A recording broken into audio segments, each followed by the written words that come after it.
Hello दोस्तों, स्वागत है आपका हमारे यूट्यूब चैनल में। आज हम लोग बात करेंगे एक ऐसे फंड के बारे में। अगर आप भी चाहते हैं कि कुछ अच्छा अमाउंट कुछ ही सालों में आपको मिल जाए और थोड़ा सा मतलब पैसे कम जमा करके हमें अच्छा रिटर्न मिल जाए, तो ये वीडियो आपके लिए हो सकती है।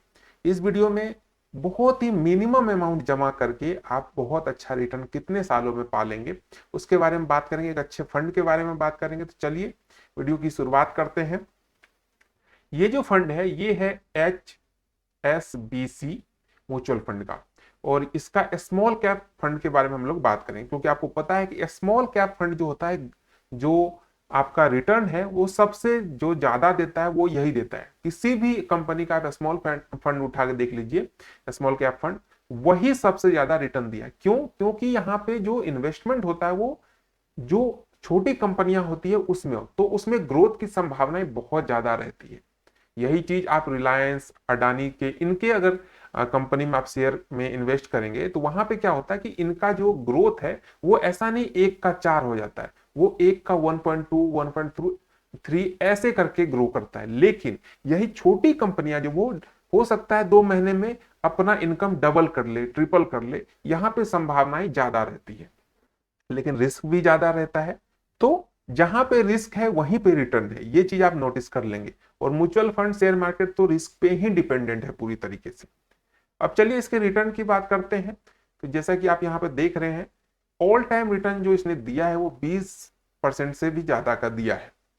5 साल 7 साल पुराना फंड है, और इसने लास्ट 5 सालों में 15.18% का दिया है। लास्ट के 3 सालों में जबरदस्त रिटर्न दिया है, 45-46% का। लास्ट के 1 साल में 23% का रिटर्न दिया है। तो रिटर्न के मामले में तो जबरदस्त है ये। अब बात करें इसके कुछ लिमिटेशन की, तो 1,000 आपको मंथली इन्वेस्ट तो करना ही पड़ेगा मिनिमम।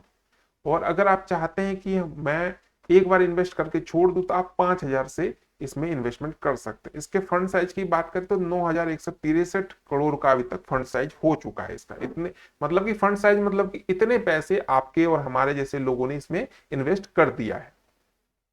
अब इसके होल्डिंग्स की बात करें, आप पूछेंगे होल्डिंग्स क्या होता है।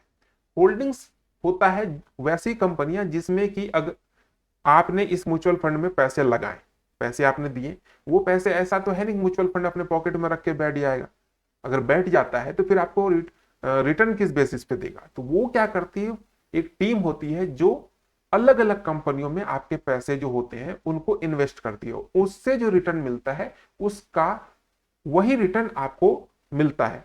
इसमें कंपनी क्या, जिस भी कंपनी में आप करते हो वो कुछ परसेंट आपकी काटती है, बाकी जो रिटर्न मिलता है वो आपको देती रहती है। यही सारा म्यूचुअल फंड का, SIP का सिस्टम होता है। तो ये जो कंपनी है ये इन्वेस्ट करती है स्मॉल कंपनियों में। मतलब स्मॉल मतलब कि जो शेयर मार्केट में लिस्टेड छोटी छोटी कंपनियां उनमें। तो आप देखिए, Apar industry limited, KPR mills limited, KEI industry limited, Indian bank, Carborundum universal limited और JK लक्ष्मी सीमेंट, ये स्मॉल कैप कंपनी है जिसमें मोस्टली सबसे ज्यादा इन्वेस्ट किया जाता है इस फंड के द्वारा। अब कुछ रिटर्न की बातें करते हैं। जैसा मैंने स्क्रीन पे लिखा था थंबनेल में कि 33 रुपये पर डे, प्रतिदिन। तो अगर आप 33-30 दिनों तक 33-33 रुपया करते हैं तो आपका 1,000 रुपया बन जाएगा। और इसी 1,000 को आप इसमें इन्वेस्ट करते हैं पर मंथ, तो और 18% रिटर्न पे मैं कैलकुलेशन करूंगा, क्योंकि अभी आपने देखा कि इसका ऑल टाइम रिटर्न जो है वो 20% का है। तो हम लोग 18% पे ही कैलकुलेट करेंगे, ज्यादा कैलकुलेशन नहीं करेंगे ज्यादा पे, क्योंकि हो सकता है फ्यूचर में थोड़ा सा कम भी हो सकता है। तो इसलिए 20 अभी मिल रहा है तो हम लोग 18 पे करते हैं कैलकुलेशन। सपोज कीजिए अगर आपने 5 साल के लिए 18% के दर से या 1,000 रुपये पर मंथ के दर से आपने जमा किए, तो 5 सालों में 60 महीने होते हैं, इस अकॉर्डिंग 60,000 रुपये आपके जमा हो जाएंगे। और 18% अगर रिटर्न मिला तो आपको 37,658 रुपये रिटर्न के तौर पर मिल जाएगा। टोटल वैल्यू हो जाएगी 97,658।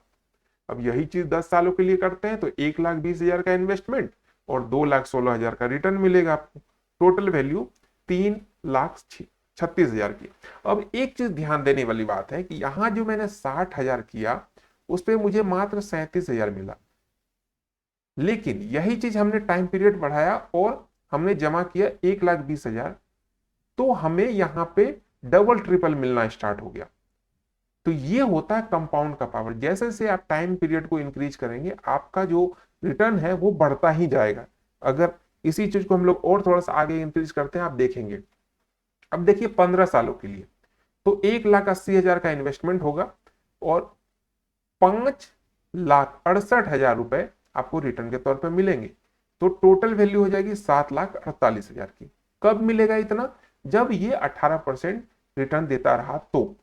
अब यही देखिए 20 साल के लिए अगर करते हैं तो 2,40,000 का इन्वेस्टमेंट और आपको रिटर्न कितना मिलेगा? टोटल 21 लाख का रिटर्न, टोटल वैल्यू 23,43,000 की हो सकती है। अब और आगे बढ़ते हैं क्योंकि हमारा टारगेट है 1 करोड़ का। अब यही चीज अगर आप 25 सालों के लिए कर देते हैं तो 3 लाख आपका इन्वेस्टमेंट होगा और 55,23,000 रुपए आपको रिटर्न के तौर पर मिल जाएगा। टोटल वैल्यू 58,23,000 की। यही चीज अगर आपने 1 करोड़ का टारगेट ले लिया तो आप 28 साल रुकिए।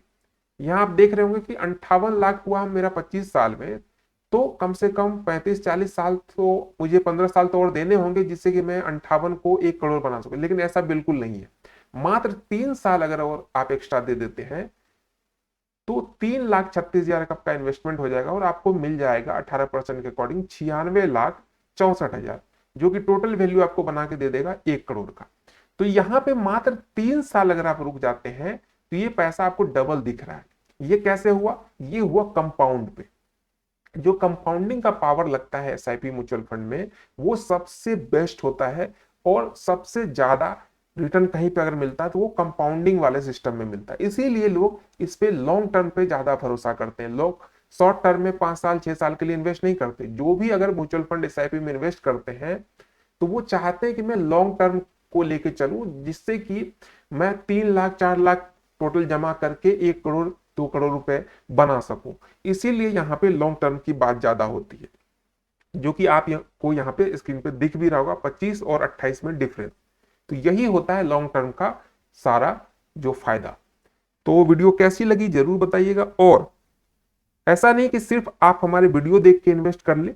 इन्वेस्ट करने से पहले पूरी जानकारी खुद से इकट्ठा करें, फंड पसंद आए तभी इन्वेस्ट करें। ठीक है, तो ये थी वीडियो। मिलते हैं एक नए वीडियो में, तब तक के लिए स्वस्थ रहे, मस्त रहे और इन्वेस्टमेंट करते रहे।